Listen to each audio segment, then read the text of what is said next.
Seorang pria meninggal dan jadi hantu. Dia semangat mau menakut-nakuti orang, tapi setiap kali muncul, orang-orang malah minta selfie, bilang dia CGI keren atau ngajak collab TikTok. Akhirnya dia pensiun jadi hantu dan buka kelas online. Cara jadi hantu influencer, modal kain putih doang. Seorang cowok nulis surat cinta yang super romantis buat cewek idamannya. Tapi karena typo di email, suratnya terkirim ke bosnya. Besoknya dia dipanggil ke ruang bos, siap-siap dimarahin. Tapi bos malah bilang, saya juga cinta kamu. Akhirnya ada yang menghargai puisi-puisi saya. Ada seorang suami yang di dalam dompetnya terdapat foto istrinya. Saat teman-temannya melihat, ia dipuji sebagai suami yang sangat baik. Lalu, satu di antara temannya bertanya, apa fungsinya membawa foto sang istri? Dia menjawab, kalau aku punya permasalahan di kantor, aku selalu memandang foto itu, dan permasalahan yang dihadapi hilang begitu saja. Wah, alangkah berbahagianya kamu mempunyai istri seperti itu. Bagaimana bisa begitu? Tanya teman-temannya. Sang suami menjawab kembali, ya, kalau saya melihat foto istri saya, semua permasalahan apapun di kantor menjadi tidak ada apa-apanya dibandingkan dengan permasalahan dengan dia. Pada suatu hari setelah pulang sekolah, Johnny kecil dengan gembira berlari menuju rumahnya. Namun, senyumnya seketika hilang ketika dia masuk ke dalam rumah dan menyadari bahwa kucing kesayangannya tidak ada di dalam kamar. Sambil berteriak-teriak, Johnny mulai mencari kucingnya di setiap sudut rumah, namun tetap tidak ketemu. Si ibu yang melihat Johnny pun memberitahu, "Johnny, kucing kamu sudah mati, nak. Gara-gara ketabrak motor tadi. Tuh ada di belakang rumah." Tanpa berkata sepatah kata pun, Johnny langsung berlari ke belakang rumah. Dan di sana, ia melihat kucingnya terbaring mati. Sambil menangis, Johnny menggendong kucingnya yang sudah mati. Kemudian ia menjilati kepala kucing itu. Si ibu yang melihat itu pun langsung marah. "Johnny, itu kenapa kepala kucing kamu jilat-jilat? Jorok banget sih kamu." Johnny menjawab, "Soalnya semalam aku dengar papa bilang ke mama, 'Ma, jilatin dong biar bangun.' Jadi Johnny jilatin kepala kucing biar bangun, Ma." Suatu hari, seorang ayah dari keluarga yang sangat kaya membawa anaknya ke pedesaan dengan tujuan untuk menunjukkan kepada anaknya bagaimana kehidupan orang-orang yang kurang mampu. Mereka tinggal 2 hari 2 malam di sebuah pertanian keluarga yang dapat dianggap sangat kurang mampu. Setelah kembali dari perjalanan, sang ayah bertanya kepada anaknya, "Bagaimana perjalanannya?" "Itu luar biasa, ayah." "Apakah kamu melihat bagaimana orang-orang kurang mampu hidup?" "Oh ya." "Jadi, beritahu saya, apa yang kamu pelajari dari perjalanan itu?"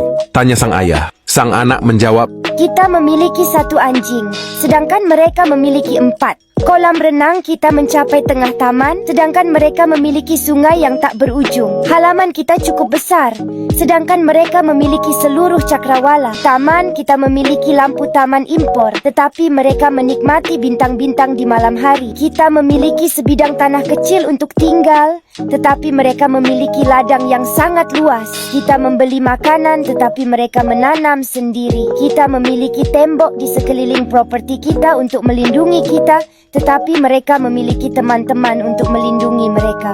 Sang ayah terdiam oleh perkataan anaknya. Dengan menyimpulkan, sang anak berkata, "Terima kasih ayah karena telah menunjukkan kepadaku betapa miskinnya kita." Seorang pria masuk ke bar dan berkata kepada bartender, "Tolong beri saya bir, saya sangat haus." Bartender pun menuangkan segelas bir untuknya, dan pria itu langsung meminumnya. Dia berpikir, "Wow, ini bir terbaik yang pernah ku minum." Merasa sangat puas, dia memutuskan untuk memesan lagi. Tanpa terasa, dia sudah meminum 7 gelas bir. Setelah menenggak semuanya, dia ingat kalau dia belum membayar. Dengan gugup, dia bertanya ke bartender, "Jadi berapa?" Bartender tersenyum menjawab, "Rp1.000 aja." Pria itu bingung dan bertanya, "Hah? Serius?" Bartender berkata, "Oke, Rp500 aja gimana?" Pria itu langsung membayar Rp500 dan pergi. Setengah jam kemudian, pria itu kembali bersama teman-temannya. Mereka semua minum bir begitu banyak sampai barnya benar-benar habis. Bartender lalu berkata, "Oke, sekarang harganya Rp20.000.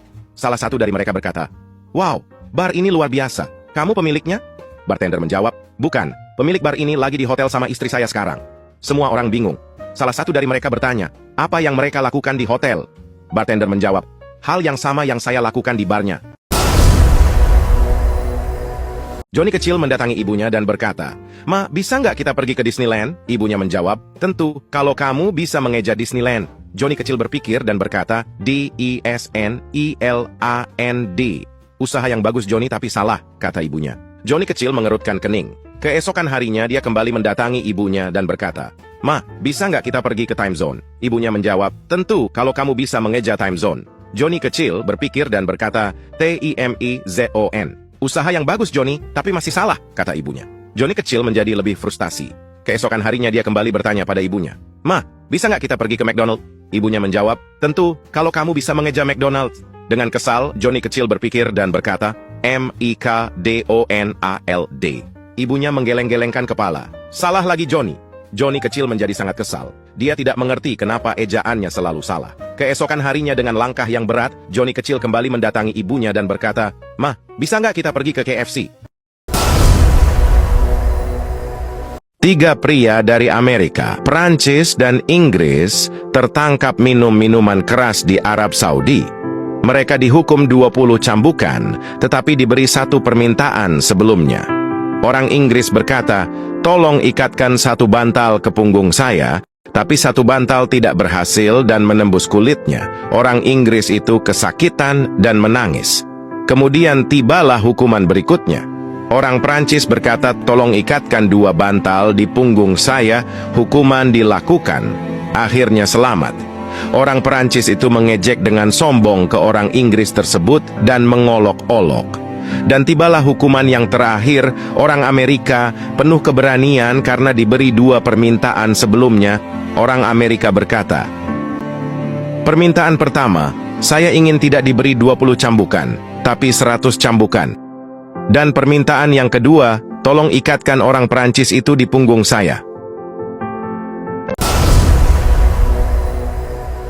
Seorang lelaki membuka makan siangnya dan berkata, pecel lagi. Jika besok istriku membuatkan pecel lagi, aku akan melompat dari gedung ini." Orang kedua membuka makan siangnya sambil berkata, "Wah, ayam geprek lagi. Jika besok istriku membuatkan bekal ini lagi, aku melompat bersamamu." Lelaki ketiga memeriksa makan siangnya. Nasi telur lagi. Jika aku besok makan siang telur lagi, aku akan melompat bersama kalian." Hari berikutnya mereka kembali bertemu. Orang pertama membuka makan siangnya, melihat pecel makanannya, dia langsung melompat dari gedung. Orang kedua mendapatkan ayam geprek lagi dan dia langsung lompat dari gedung juga. Orang ketiga membuka makan siangnya. Dia mendapatkan nasi telur, dia juga langsung melompat dari gedung itu. Ketika pemakaman dilakukan, salah satu istri berkomentar, "Kenapa dia tidak bilang dia bosan dengan pecel?" Istri lelaki kedua menambahkan, "Andai aku tahu dia bosan dengan ayam geprek, aku akan membuatkannya sesuatu yang lain." Istri lelaki ketiga lalu berkata, "Aku tidak mengerti, si idiot itu membuat nasi telurnya sendiri."